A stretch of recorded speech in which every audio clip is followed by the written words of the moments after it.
Secularism کے ذریعے لا مذہبیت پورے یورپ میں پھیل گئی. یہ بتایا گیا کہ انسان آزاد ہے اور کسی خدا کا پابند نہیں ہے. لا دینیت سیکولرزم کا لازمی نتیجہ ہے. امت مسلمہ کی تقسیم کا ذمہ دار بھی یہی نظریہ. ایکچولی سیکولرزم ایتھیزم بالکل بھی نہیں ہے. سیکولرزم کیا ہے؟ مذہب کی بنیاد پر کوئی تفریق نہیں کرنی چاہیے. یہ بات ٹھیک ہے. Islamic secularism.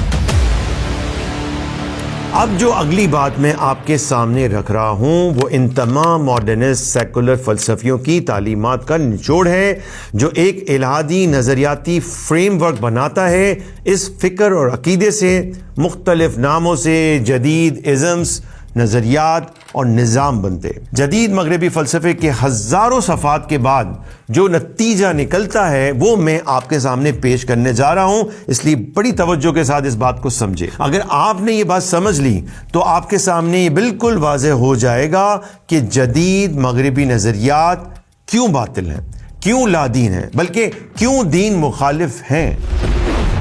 جیسا کہ میں نے بتایا تھا کہ ایج آف انلائٹنمنٹ کے کلیدی مفکر جس میں ہیگل ہو گیا، کانٹ ہے، جان لاک ہے، نیوٹن ہے، مارکس ہے، یہ سب ان سب کے علاوہ بھی بہت سارے ہیں. تو ان مفکرین کے نظریات ایک دوسرے سے کئی زاویوں میں الگ الگ ہوتے ہیں، لیکن اس کے باوجود یہ تمام اس بات پر متفق ہیں کہ انسان ہیومن بینگ ہے. اب یہ ہیومن بینگ کا عام ترجمہ نہیں ہے کہ وہ انسان، ہیومن بینگ کا ترجمہ آپ انسان کر دیں، بلکہ یہ لفظ اپنے معنی میں ایک خود اصطلاح ہے، ٹرمینالوجی ہے. انگریزی زبان میں انسان کے لیے ہیومن بینگ کا لفظ تو 15ویں اور 16ویں صدی میں استعمال ہونا شروع ہوا اور 18ویں صدی میں باقاعدہ اس کے فلسفیانہ معنی واضح ہو گئے. اور اس سے پہلے اگر آپ دیکھیں تو انسان کے لیے ہیومن بینگ کے بجائے اور دیگر الفاظ استعمال کیے جاتے تھے. میں ایک دو مثالیں آپ کو دیتا ہوں. کانٹ نے اپنے فلسفے سے ثابت کیا کہ ہیومن بینگ خود مختار، سیلف ڈٹرمنڈ اخلاقی وجود ہیں جو اپنی عقل سے خود خیر اور شر طے کر سکتے ہیں. ساترے نے لکھا کہ ہیومن بینگ آزاد وجود ہے جو اس لامعنی کائنات میں خود اپنا مقصد اور معنی طے کر سکتا ہے. چارلز ڈارون مشہور سائنٹسٹ، اس نے لکھا کہ ہیومن بینگ ایک بایولوجیکل ارتقائی وجود ہیں جن میں موجود شعور بھی ارتقاء ہی کا نتیجہ ہے. انلائٹنمنٹ کے تمام فلسفیوں کی فکر کا خلاصہ یہ ہے کہ ہیومن بینگ سے مراد ایک ایسی نوعیت کا وجود ہے جو خود سے ہے اور کسی کی محتاج نہیں ہے. جیسے ہمارا عقیدہ اللہ کے بارے میں ہے کہ خدا جو ہے وہ احد و صمد ہے. ہیومن بینگ اپنی ذات اور اپنی کائنات خود تخلیق کرنے کی صلاحیت رکھتا ہے. وہ خود سے ہے یعنی قائم بذات ہے اور کسی کا عبد، بندہ اور پابند نہیں ہے. اس کی انفرادی جستجو کا مقصد کیا ہے؟ وہ کیوں آیا ہے دنیا میں؟ وہ کہتے ہیں تسخیر کائنات. اس کو حق ہے کہ خیر اور شر کا خود سے وہ تعین کرے، کسی بھی مذہبی رہنمائی کے بغیر اپنی تمام خواہشات کو پورا کرنے کے لیے جو کام کر سکتا ہے وہ کرے، اسے کوئی روک ٹوک نہیں ہے. اب آپ مجھے بتائیں کہ اس طرح کے عقائد و نظریات رکھنے والا مسلمان کیسے ہو سکتا ہے؟ اچھا، یہ نظریات کوئی ریشنل نظریات بھی نہیں ہے کہ کوئی عقلی دلائل سے اسے ثابت کیا جائے اور اس پہ دلائل موجود ہوں، بلکہ یہ جو تنویری یعنی انلائٹنمنٹ کے عقائد ہیں، خود انلائٹنمنٹ کی ریشنالٹی ان عقائد کو ثابت نہیں کرتی.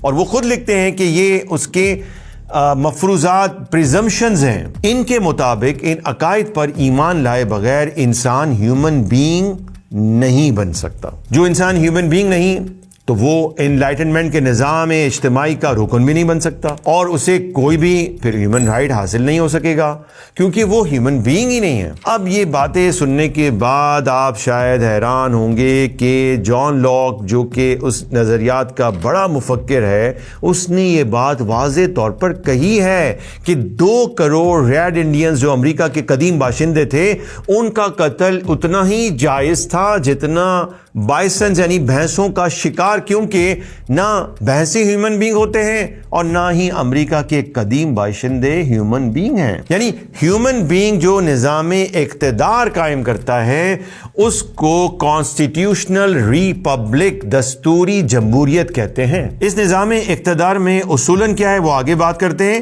حقیقتاً تو آپ سب کے سامنے ہے کہ سرمایہ دار ہی بادشاہ ہوتا ہے، لیکن اصولاً کیا ہے؟ سوورن لارڈ یعنی مطلق العنان فرما روا سٹیزن ہوتا ہے. کیوں؟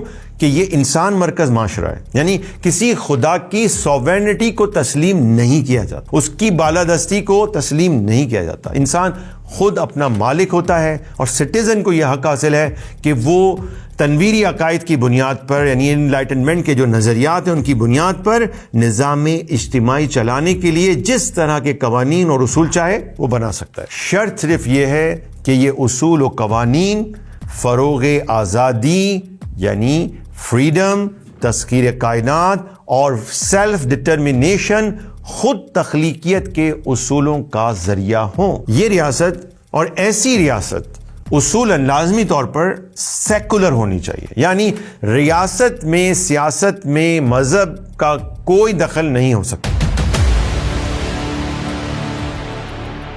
اب یہاں سے آگے جو بات میں کرنے جا رہا ہوں یہ اس بات کا جواب ہے جو بہت سارے سیکولر سوچ رکھنے والے حضرات کہتے ہیں کہ بھئی سیکولرزم تو مذاہب کو آزادی دیتا ہے، یہ کسی مذہب کا دشمن نہیں ہے، اور اس میں مذہب جو ہیں وہ تمام کے تمام ایکول تصور کیے جاتے ہیں اور انہیں مکمل آزادی ہوتی ہے۔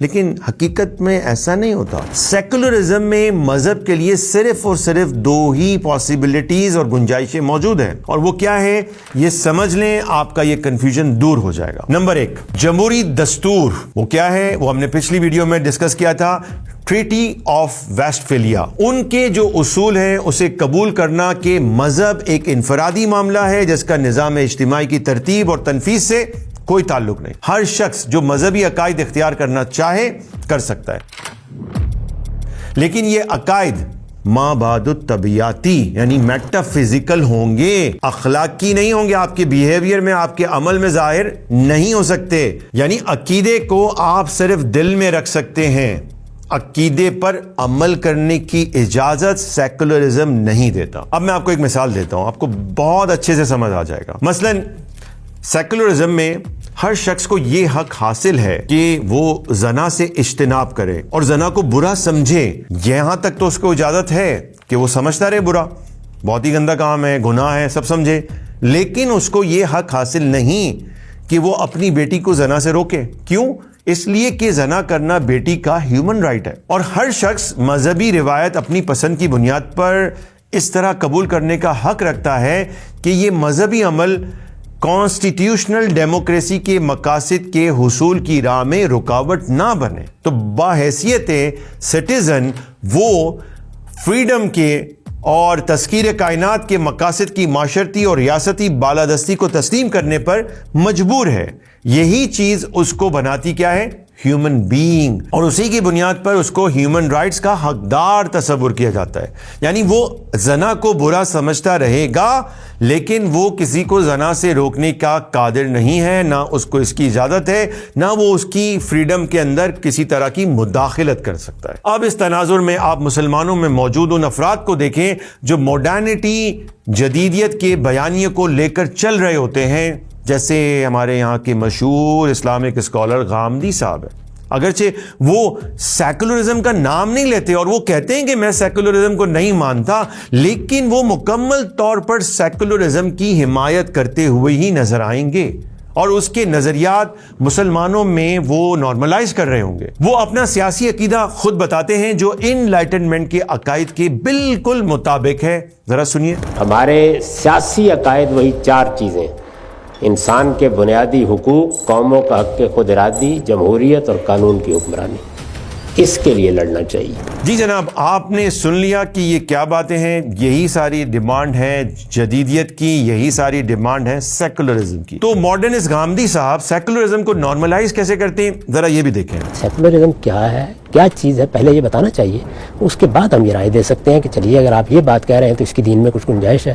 فی الحال اس کی سب سے زیادہ اچھی تعبیر کو لے لیں، اور وہ یہی ہے کہ ریاست کو اپنے شہریوں کے مابین مذہب کی بنیاد پر کوئی تفریق نہیں کرنی چاہیے۔ یہ بات ٹھیک ہے۔ جیسا کہ میں نے بتایا کہ بھائی سیکولرزم میں آزادی ہے کہ آپ عقیدہ جو چاہے رکھیں، لیکن اسے عملی طور پر اپنی زندگی اور سوسائٹی میں نافذ کرنے کی کوشش نہیں کر سکتے۔ اب ماڈرنسٹ غامدی صاحب کی فکر سے ہم صرف چند نمونے آپ کے سامنے رکھتے ہیں جس کے ذریعے آپ کو یہ بات اچھی طرح سمجھ آ جائے گی۔ غامدی صاحب یہ عقیدہ رکھتے ہیں کہ مسلمانوں کو اسلام کے مطابق زندگی گزارنی چاہیے، یہ عقیدہ ہے ان کا۔ لیکن اقامت دین کی اصطلاح کو غیر اسلامی وہ قرار دیتے ہیں اور کہتے ہیں کہ ریاست کا کوئی مذہب نہیں ہونا چاہیے. ریاست کا کوئی مذہب نہیں ہونا چاہیے. ریاست کا کوئی مذہب نہیں ہونا چاہیے. ایسے ہی دیکھیں غامدی صاحب یہ عقیدہ رکھتے ہیں کہ ختم نبوت کو نہ ماننے والا کافر ہے. وہ بالکل کہتے ہیں کہ جو ختم نبوت کا انکار کرتا ہے وہ کافر ہے, لیکن ریاست کی جانب سے قادیانیوں کو کافر قرار دینے کو وہ درست نہیں سمجھتے. سن لے. احمدی حضرات کے بارے میں آپ کی کیا رائے ہے؟ کیا وہ مسلمان ہیں؟ دیکھیے میرا نقطہ نظر, اور ذرا دل تھام کے سن لیجئے, وہ ہمیشہ سے یہ ہے کہ ہر وہ شخص جو اپنے آپ کو مسلمان کہتا ہے, مجھ کو کوئی حق نہیں ہے کہ میں اس کا انکار کروں. غامدی صاحب یہ عقیدہ ضرور رکھتے ہیں کہ گستاخی یعنی بلاسفیمی کفر ہے, لیکن بلاسفیمی کے جو قوانین ہیں وہ تو ان کے خلاف ہیں. سن لیں آپ. یہ بالکل بیس لیس, بالکل بے بنیاد قانون ہے, اور پاکستان میں اس قانون کی وجہ سے بڑے ظلم کا ارتکاب کیا گیا. ماڈرنسٹ غامدی صاحب یہ عقیدہ ضرور رکھتے ہیں کہ ہومو سیکشولیٹی یعنی ہم جنس پرستی بہت ہی غلیظ کام ہے, یہ وہ سمجھتے ہیں. لیکن اگر اسمبلی میں زیادہ لوگ اسے جائز قرار دے ڈالیں تو اس کے خلاف مزاحمت کو برا سمجھتے ہیں, اور کہتے ہیں مزاحمت کرنا جو نا یہ اچھی بات نہیں ہے, ایسا نہیں کرنا چاہیے, اچھے بچے ایسے کام نہیں کرتے. ذرا سنیں ان کی بات. مجھے میرا مذہب یہ حکم دیتا ہے, اگر میں حکمران ہوں, کہ میں فحاشی کے اور اس طریقے کے جو میرے مذہب میں فوج چیز ہے, جس طریقے سے یہ ہم جنس پرستی ہے, اس کو اور اس طرح کے ماحول کو روکوں, یا میرے مذہب کے نزدیک ایک پاکیزگی کا ایک خاص معیار ہے, تو میں ایسے ماحول کو فروغ دینے پر پابندی لگاؤں جس سے ان احکامات کو وائلیٹ ایک شہری کر سکتا ہے. تو یہ تو وہ کرے گا اور اس کا حکم دے گا. تو یہ جو آپ سیکولرزم کی بات کر رہے ہیں, یا مطلب کہ جس پیٹرن کی بات کر رہے ہیں, اس کے خلاف نہیں ہوگا, استبداد نہیں. میں تو خیر سیکولرزم کا لفظ نہیں استعمال کیا. میں جو بات عرض کر رہا ہوں وہ یہ ہے کہ آپ کا جو حق قانون سازی ہے, اس میں یہ بات تو مسلم ہے نا کہ اکثریت کی بنیاد پر آپ قانون سازی کر سکتے ہیں. آپ کو مذہبی لحاظ سے بھی جو بات کہی گئی ہے وہ یہ ہے کہ آپ امر بالمعروف اور نہی عن المنکر پر کھڑے ہوں گے. میں نے بہت بحث کر کے اس میں یہ بتایا ہے کہ معروف کا مطلب کیا ہے. معروف کا مطلب مذہبی احکام نہیں ہوتے. معروف کا مطلب ہے وہ مسلمہ اخلاقی اصول جن کو آپ بھی مانتے ہیں, جن کو میں بھی مانتا ہوں. معروف کا مطلب اللہ ذی عرف, یعنی انسانوں کے درمیان ایک چیز جانی پہچانی ہے, تو اصل میں آپ اسی اصول پر جو قانون کی بنیاد ہے قانون سازی کریں گے. اس میں بحث ہوگی تو آپ کو پارلیمنٹ میں یہ بتانا پڑے گا کہ ایک مرد اور مرد کے مابین اگر تعلق قائم کیا جائے تو اس کے نتیجے میں حق تلفی کس کی ہوتی ہے, جان مال آبرو کے خلاف زیادتی کا کیا پہلو پیدا ہوتا ہے. اگر فرض کیجئے کہ پارلیمنٹ کی بحث میں آپ اکثریت کو قائل کر لیتے ہیں تو جس طرح آپ ملاوٹ کے خلاف قانون بناتے ہیں اسی طرح اس کے خلاف. لیکن یہ بنیاد نہیں ہوگی کہ مجھے اللہ نے حکم دیا کہ یہ کام نہیں کرنا, اس لیے میں اس پر پابندی لگا. دیکھیے اللہ تعالیٰ نے آپ کو کسی جگہ حکم دیا ہے کہ آپ لوگوں کے اوپر جا کے چیزیں, اللہ تعالیٰ نے آپ کو کسی جگہ حکم دیا ہے کہ آپ لوگوں کے اوپر جا کے چیزیں مسلط کریں. غامدی صاحب عقیدہ رکھتے ہیں کہ خیر و شر اللہ نے بتا دیا ہے, لیکن انٹرنیشنل ہیومن رائٹس کو وہ یونیورسل مانتے ہیں, آفاقی مانتے ہیں, حالانکہ یہ تو اسلام کے سراسر منافی ہے. اچھا, اسی طرح سے ہمارے محترم ماڈرنسٹ غامدی صاحب عقیدہ رکھتے ہیں کہ زنا بدترین جرم ہے اور اس کے قریب جانے سے بھی اللہ نے قرآن میں منع کیا ہے. لیکن اس کے باوجود اس ماڈرن دور کے تقاضوں کو پورا کرنے کے لیے اور مردوں اور عورتوں کی ایکولیٹی کو ثابت کرنے کے لیے غیر محرم عورت سے ہاتھ ملانے کو وہ جائز قرار دیتے ہیں. سن لیں ذرا. عورتیں مرد جب بھی ملیں ان کو کچھ آداب سکھا دیے گئے, وہ آداب قرآن نے بیان کر دی ہیں. اس میں کہیں یہ بات نہیں کہی گئی کہ کوئی مصافحہ کرنا, ہاتھ ملانا کوئی حرام چیز ہے. یہ بات کسی حدیث میں بھی نہیں کہی گئی. یہ کبھی نہیں کہا گیا کہ یہ حرام ہو گیا, یہ کوئی ناجائز کام ہو گیا. اس کا تعلق کلچر سے ہے, تہذیب سے ہے. کسی موقع پر مصافحہ کرنے کی ضرورت ہو تو کر لیجئے, کوئی اس سے فرق نہیں پڑتا. اچھا, یہ مثالیں میں نے دیں ہمارے یہاں کے ماڈرنسٹ اسکالر جناب غامدی صاحب کی, کیونکہ وہ ویڈیوز بہت زیادہ بناتے ہیں تو ہمیں بہت ساری ویڈیو ریفرنس مل گئے جو آپ کو دکھانے میں ہمیں آسانی رہی. لیکن اگر ہم عیسائیت یعنی کرسچینٹی میں دیکھیں تو وہاں پر بھی ہمیں ایسے ہی نظارے نظر آتے ہیں. جیسے امریکہ میں کرسچن یعنی عیسائی فرقہ ہے مورمون, وہ اس بات کے قائل ہیں کہ ایک سے زیادہ شادیاں کی جا سکتی ہیں, وہ اس کی جائز سمجھتے ہیں, لیکن قانون انہیں اس کی اجازت نہیں دیتا. وہ پریکٹیکلی سیکولر کنٹری ہے نا, تو وہاں پر وہ عقیدہ تو رکھ سکتے ہیں, لیکن وہ ایک سے زیادہ شادی کریں گے تو اسے جرم ہی تصور کیا جائے گا. تو کہاں ہے آزادی؟ مذہب کو کیا آزادی ملی؟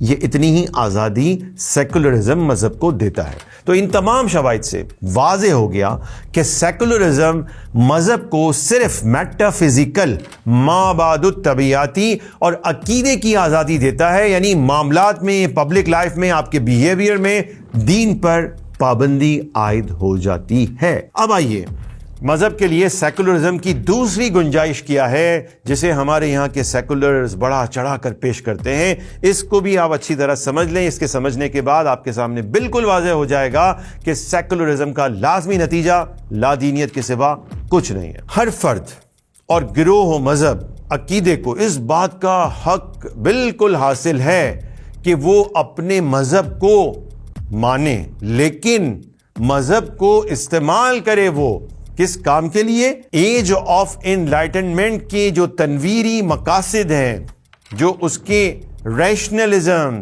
تسخیر کائنات, فریڈم اور سیلف ڈٹرمنیشن, اس کے حصول کا مذہب کو ذریعہ بتائے اور اس کی تبلیغ کریں. پوری آزادی آپ کو, کریں آپ یہ کام. سیکولرزم میں آپ کو مذہب کی آزادی ملے گی, لیکن کتنی ملے گی؟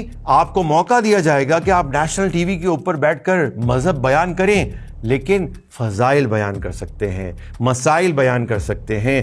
آپ ماڈرنٹی کو مذہب سے ثابت کریں, آپ کو بار بار بلایا جائے گا. آپ ڈیموکریسی کی تقدیس کو قائم کریں, آپ کو لازمی بلایا جائے گا. آپ کے کالمز کو ہمارے یہاں کے نیشنل نیوز پیپرز چھاپیں گے. لیکن اگر آپ اسلام کے نفاذ کی بات کریں, آپ کو کوئی ٹی وی چینل نہیں بلائے گا, آپ کو کوئی اخبار لکھنے کا موقع نہیں دے گا, آپ کو حکومتی اداروں کے اندر پذیرائی نہیں ملے گی, کیونکہ آپ اسلام کے نفاذ کا مطالبہ کر رہے ہیں. یہ کام کرسچینٹی نے بھی کیا.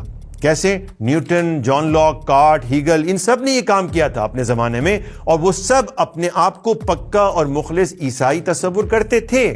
آج بھی یہی ہو رہا ہے. جو ماڈرنسٹ لوگ ہیں, جو اسکالرز ہیں, جو صحافی ہیں, جو اس کے پروپیگیٹرز ہیں, وہ سب اپنے آپ کو کہتے ہیں کہ ہم بڑے عاشق رسول ہیں اور ہم بڑے اسلام سے محبت کرنے والے ہیں, لیکن ان کا کام یہی ہے کہ وہ ماڈرنٹی یعنی جدیدیت, سیکولرزم اور اس طرح کے تمام جدید نظریات کو مذہب کے ذریعے ثابت کرتے ہیں. آج اگر آپ دنیا کے اندر دو مشہور تحریکیں دیکھیں تو یہ عمل بڑی ہی کامیابی سے جاری ہے, جس میں ایک ایونجلزم ہے اور ایک دوسرا زائنزم ہے. ان دونوں گروہوں کا دعویٰ ہے کہ مذہب کی جو تشریح وہ پیش کرتے ہیں وہ تنویری اقدار کے حصول کا بہترین ذریعہ ہے, یعنی آپ ترقی کر سکتے ہیں ان کے ذریعے. تو ایونجلسٹ کہتے ہیں کہ امریکن جو کانسٹیٹیوشن ہے, جس کی بنیاد پر دنیا کی کامیاب ترین ریاست قائم ہے, تو وہ فخر سے کہتے ہیں کہ یہ عیسائی تعلیمات کی روشنی میں بنایا گیا ہے یہ کانسٹیٹیوشن. اور ہمارے یہاں کے ماڈرنسٹ مذہبی اسکالرس یا تو جان بوجھ کے یا پھر وہ غلط فہمی میں مبتلا ہیں, اور آپ کو غلط فہمی میں مبتلا ایسے علماء بھی نظر آئیں گے جو یہ کہتے سنے جاتے ہیں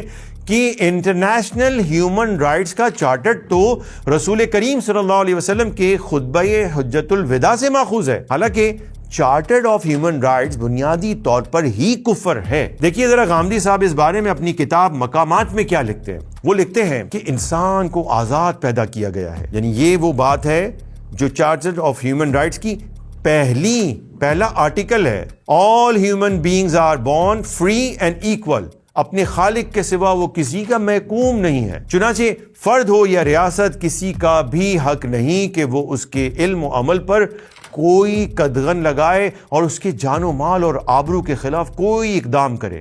یہ آزادی انسان کا پیدائشی حق ہے اور اس کے خالق نے اسے عطا فرمایا ہے. انسانی حقوق کا عالمی منشور اس حقیقت کا اظہار ہے. دنیا کی تمام قوموں نے اسے تسلیم کیا ہے اور اپنے دساتیر, اپنے کانسٹیٹیوشن میں ضمانت دی ہے کہ وہ اس کی خلاف ورزی نہیں کریں گے. یہ اس بات کی دلیل ہے کہ اس آزادی کا شعور انسان کی فطرت میں ودیت ہے اور وہ کبھی نہیں چاہتا کہ کوئی فرد یا ادارہ یا حکومت اس کو سلب کرنے کی کوشش کرے. پھر جو آگے لکھتے ہیں وہ ذرا غور سے سنیں. غامدی صاحب نے لکھا کہ نبی صلی اللہ علیہ وسلم نے حجۃ الوداع کے موقع پر نہایت ہی بلیغ اسلوب میں اسی حقیقت کی طرف توجہ دلائی تھی. آپ کا ارشاد ہے, تمہاری جانیں, تمہارا مال, تمہاری آبروئیں تمہارے درمیان اسی طرح حرام ہے جس طرح تمہارے اس دن یعنی یوم النحر کی حرمت تمہارے اس مہینے ذوالحجہ میں اور تمہارے اس شہر ام القری مکہ میں ہے.